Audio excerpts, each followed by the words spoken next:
শৈশবে mother Teresa, Mahatma Gandhi, Ishwarchandra Vidyasagar সহ আরো অনেক মানবতাবাদী মানুষের জীবনী পড়ে ভীষণভাবে অনুপ্রাণিত হন নাসিরউদ্দিন।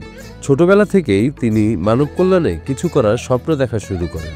আমি বাচ্চাকাল থেকেই এই মানবতাবাদী, যেমন মাদার টেরেসার মতো অনেক, মহাত্মা গান্ধী, বিদ্যাসাগর, এরকম প্রচুর মানবতাবাদী মানুষের জীবনী পড়াশোনার মধ্যে দিয়ে আমি ভাবলাম যে এরা এত কিছু পারে, আর আমিও তো একজন মানুষ, আমি কি কিছু পারবো না? এটা শিশুদেরই বাড়ি, আমি নতুন করে নামও দিয়েছি, এটা শিশু স্বর্গ, শিশু দুনিয়া অথবা শিশু কুঞ্জ।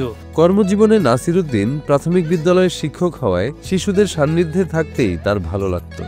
এ কারণে 2005 সালে শিশুদের বিনোদন ও মেধা বিকাশের জন্য নিজ বাড়ির আঙিনায় মায়ের নামে কুলসুমনেসা জালাল গান্ধী শিশু পার্ক গড়ে তোলেন। 2007 সালে শিক্ষক জীবন থেকে তিনি অবসর গ্রহণ করেন। পরবর্তীতে পেনশনের টাকার সিংহভাগই তার এই কাজে ব্যয় হতে থাকে। আমি শিশুদের নিয়েই থাকি, যেহেতু আমি প্রাইমারি স্কুলের শিক্ষক। তখনই আমার ভাবনা যে আমার এই শিক্ষা জীবন শেষ করে অথবা শিক্ষা জীবন থাকাকালীনই আমি শিশুদের জন্য, যেমন শহরে কিছু শিশুদের বিনোদন কেন্দ্র আছে, গ্রামে কিছু নেই, শিশুদের জন্য আমি বিনোদন কেন্দ্র গড়ে তুলব। খরচটা হচ্ছে আমার মূলত সিংহভাগ টাকা আমার নিজের, চাকরি থাকাকালীনই সিংহভাগ টাকা আমার নিজের, এবং পেনশন পাওয়ার পরও পেনশনের টাকার সিংহভাগটা এখানে খরচ হয়ে যায়। তার বড় ভাইয়ের নাম জালাল গান্ধী, যিনি একজন মানবতাবাদী ব্যক্তিত্ব ছিলেন, যার দ্বারা নাসিরউদ্দিন বেশ অনুপ্রাণিত হয়েছিলেন। আমার বড় ভাই সাইনবোর্ডে আছে জালাল গান্ধী, তার নাম জালালউদ্দিন। এলাকাবাসী তাকে গান্ধী উপাধি দিয়েছে। কি কারণে? গান্ধী বেশ, গান্ধী স্বভাব, এবং তার থেকেও আমি অনুপ্রেরণা পাইছি। এই যে বড় বড় গাছ, এই গাছে যখন আমরা প্রাইমারি ছাত্র সবেমাত্র হাই স্কুলে গেছি, তখন গাছে উঠেছি, তখন একটা ছড়ি হাতে করে বড় ভাই বলে, এই উপরে দুটো ডালের ঝাঁকি দিবা না, রাত্রি বাদুর খাবে। এইসব চেতনা আমার মধ্যে এখনো ভরপুর। এইসব চেতনার মধ্যে দিয়েই এই যে অজস্র শিশু, আর আমি নিজেও ভাবতে পারিনি আমি শিশু হয়ে যাই। কুষ্টিয়ার কুমারখালী উপজেলা থেকে প্রায় 10 কিলোমিটার দূরে এই কয়া গ্রাম। এক পাশে গড়াই, অন্য পাশে পদ্মা নদী। মূলত প্রাচীন নিদর্শন ও গ্রামীণ জীবনের নানা উপকরণ সংরক্ষণ করেন 75 বছর বয়সী প্রাক্তন শিক্ষক নাসিরউদ্দিন। 33% জমির ওপর বাগান সহ তার বসতভিটা। রয়েছে বিনোদন ও শরীর চর্চা কেন্দ্র, পাঠাগার, জাদুঘর ও সংবাদ সংগ্রহশালা। শিশু পার্কটি 2005 সালে এলাকার গণ্যমান্য ব্যক্তিবর্গের উপস্থিতিতে উদ্বোধন করা হয়। সেই লক্ষ্যে আমি আমার বাড়ির প্রাঙ্গণে সুন্দর প্রচুর আগে গাছ লাগাইছি। গাছের মধ্যে 2005 সালে আনুষ্ঠানিকভাবে আমার এই গ্রামের অনেক গণ্যমান্য লোক ডেকে আমি আনুষ্ঠানিকভাবে আমি এই শিশু পার্ক, শিশুদের বিনোদনের জন্য আমি শিশু পার্ক তৈরি করি। বান্ধবীর সাথে আসি, অনেক মজা হয়, বান্ধবীর সাথে খেলি, আর্ট করি। তারপরে এখানে ছোট ছোট বাচ্চারাও আসে, তাও মজা হয়। এখানে অনেক গাছপালা আছে, বিভিন্ন রকমের খেলা আছে, অনেক মজা হয়। গড়াই নদীর পার ঘেঁষে চলে গেছে সরু পাকা সড়ক। এর পাশেই নাসিরউদ্দিনের দৃষ্টিনন্দন সেই বাগান, যেখানে আছে দোলনা, পাঠাগার, জাদুঘর, শরীরচর্চার সামগ্রী ও বিলুপ্ত প্রায় নানা প্রজাতির গাছ। এইখানে শিশুদের জন্য নানান রকম খেলাধুলার ব্যবস্থা আছে। বড় মাপের একটা পাঠাগার আছে।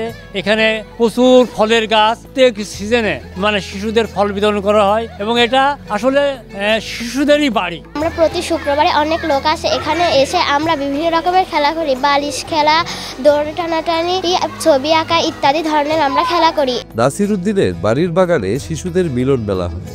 আশেপাশের এলাকা থেকে নানা বয়সী শিশুরা আসে। তাদের কেউ বই পড়ে, কেউ বা খেলা করে।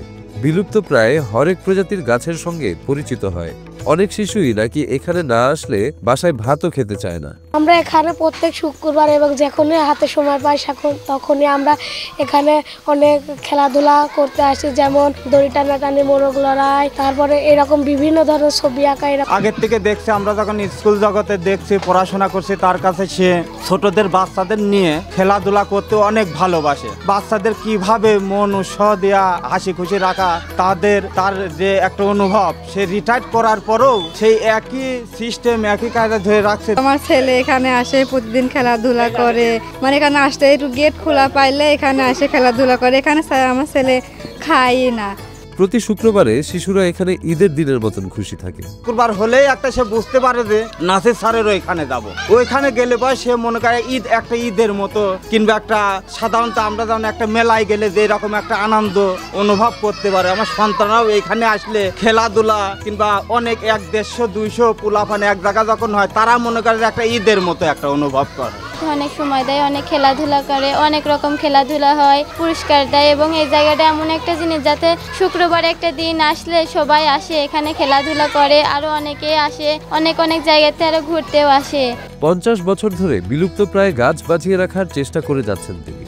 বাগানে প্রায় 200 প্রজাতির ফলজ, বনজ, ঔষধি ও শোভাবর্ধনকারী গাছ আছে। প্রতিটি গাছে কাগজের উপর লেমিনেটিং করে নাম লেখা আছে, যাতে শিশুরা গাছগুলোকে চিনতে পারে। এখানে 200 প্রজাতির গাছ আছে, ঔষধি গাছই বেশি, এবং এমন কোনো দিন নাই 4-5 বিভিন্ন ঔষধি গাছের ফুল, পাতা, ফল, মূল নিয়ে যাচ্ছে। জায়গাটা এখন উন্নত মানের হয়ে গেছে, জায়গাটা অনেক ভালো, শিশুরা আসলে অনেক রকম খেলাধুলা করায়। আবার আমাদের আশেপাশে আরো বাচ্চারাও আসে, এখানে নিয়ে আসে, আমাদের মতো আরো অনেক মেয়েরাও আসে যারা এখানে এসে বাচ্চা কাচ্চাদের খাওয়ায়, খেলাধুলা করায়। আবার এই যে এখানকার ভিতরে আরো অনেকেই আসে এই গাছ গাছালি, পশু পাখি, তারা অনেকই করে। বাগানের মাঝখানে একটি ছোট্ট আধা পাকা ঘরে মা কুলসুম নেসার নামে একটি পাঠাগার জাদুঘর। এখানে শিশুদের মেধা বিকাশ, শরীর গঠন বিষয়ক বই সহ 5 শতাধিক বই আছে। পাঠাগার তো অনেক জায়গায় আছে, যেমন আমার এখানে যে বেসরকারি, সারা বাংলাদেশ বেসরকারি পাঠাগারের আমিও সদস্য, এবং তাদেরই ভাষ্য, যারা পাঠাগারের সদস্য, সম্পাদক, তাদেরই ভাষ্য বা সভাপতি, তাদেরই ভাষ্য যে কয়া গ্রামে এই যে নাসির স্যারের সাধারণ যে পাঠাগার, এইটারই কার্যক্রমটা পূর্ণাঙ্গভাবে চলছে, আর সব নিবন্ধ প্রায়। এখানে পাঠাগারে প্রচুর বই আছে, সব বয়সীদের এবং শিশুদের হচ্ছে সবচেয়ে বেশি।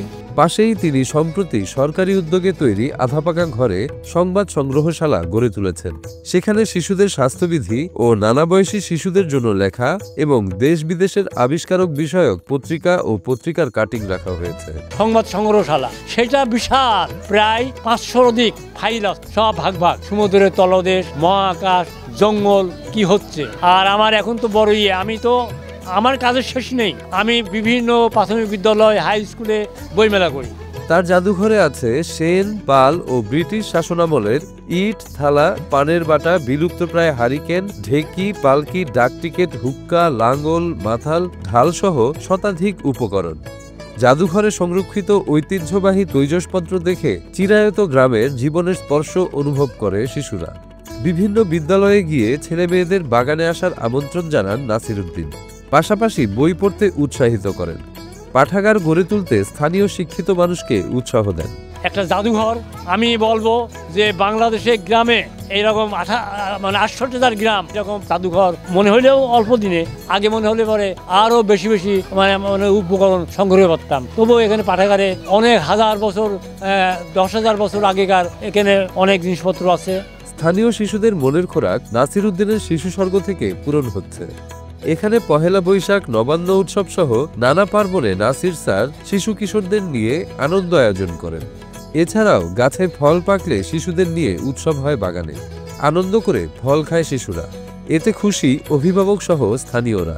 ভালো লাগে, এখানে আসে খেলাধুলা করা হয়, বাচ্চারা খেলাধুলা করে, বাচ্চারা খুশি হয়, এখানে এসে ভালো লাগে বাচ্চাদের খুশি দেখে।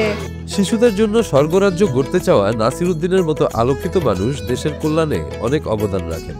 তার এই স্বপ্ন বাস্তবায়নে ভবিষ্যতে অন্যরাও এগিয়ে আসবেন, এমনটাই প্রত্যাশা করেন স্থানীয়রা। আমার প্রাণপ্রিয় ছাত্র, তারাও যৎসামান্য কিছু দেয়, তো ওটাও বড় বিষয় না, বিষয় আমার সিংহভাগ টাকা পেনশন থেকে যায়। তাই আমি এই ইলেকট্রনিক মিডিয়া বা প্রিন্ট মিডিয়া আপনাদের মাধ্যমে আমি উদাত্ত আহ্বান জানাবো যে যারা সাদা মনের মানুষ, ভালো মনের মানুষ, আগে আসুন আমার এই ক্ষুদ্র সেবামূলক প্রতিষ্ঠানটা দেখুন, আমাকে উপদেশ দেন আমি আর কি করতে পারি শিশুদের জন্য। তারপরেও আমার একটা ক্ষুদ্র আবেদন থাকবে, যদি আপনারা এই প্রতিষ্ঠানে যদি একটু আর্থিক সহযোগিতা করেন, তো শিশুরা আরও বেশি বেশি করে তারা বিনোদন করতে পারবে। বর্তমানে সমাজে শিশু কিশোররা সঠিক দিক নির্দেশনার অভাবে নষ্ট হয়ে যাচ্ছে। সুন্দর একটা দেশ গড়তে হলে দেশের সর্বত্রই শিশুদের জন্য এমন শিক্ষামূলক বিনোদন পার্ক গড়ে তোলা উচিত বলে মনে করেন এই মহান ব্যক্তি। প্রাইমারির ছেলেরাও আর হাই স্কুল তো মানে দূরের কথা, খুন, মাদক, মোবাইল আসক্ত এর সঙ্গে জড়িত। চারিদিকে প্রতারণা প্রতারণা প্রতারণা। যদি আমার মতো এই রকম মাঝে মাঝে বিভিন্ন গ্রামে যদি এই রকম প্রতিষ্ঠান করে না ওঠে, দেশকে রক্ষা করা যাবে না, দেশকে ভালো করা যাবে না।